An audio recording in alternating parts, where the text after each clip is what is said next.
Formal o opisyal ng pumalit si Police Colonel Marcelo B. Pulig bilang officer in charge ng Mountain Province Police Provincial Office sa isang seremonya na ginanap sa Camp Jeronimo F. Montes, Poblacion, Bontoc, Mountain Province nito lamang ikatatlo ng Septembre taong kasalukuyan.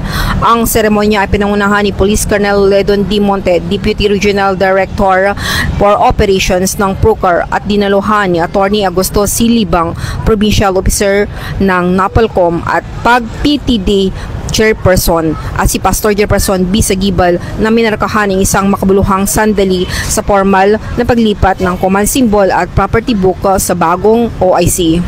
Sa kanyang mensahe, ipinaabot ng presiding officer na si Police Colonel Monte ang kanyang pasasalamat sa outgoing Provincial Director na si Police Colonel Oidoc para sa kanyang dedikadong pamumuno na gumabay sa Mountain Province PPO ng may katatagan at habag.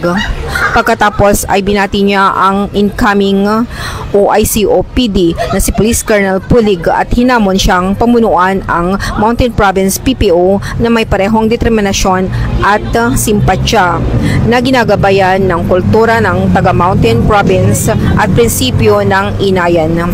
Isulong natin ang diwa ng paglilingkod na kaangkla sa profesionalismo, pinalakas ng pagkakaisa at ginagabayan ng karunungan at kultura ng inayan, aniya ni Police Colonel Monte. With this our compass, I am confident that the Mountain Province Police Force will continue to excel in its mission to protect peace and security for all of Cakailians in the province.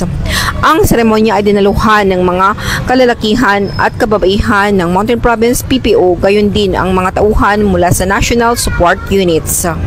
Mula dito sa Baguio City, Raymond ng Cordillera, ito ang yung Police News Network Correspondent, Police Master Sergeant Lenny Balado, alagad ng batas, tagataguyod ng Balitang Pulis.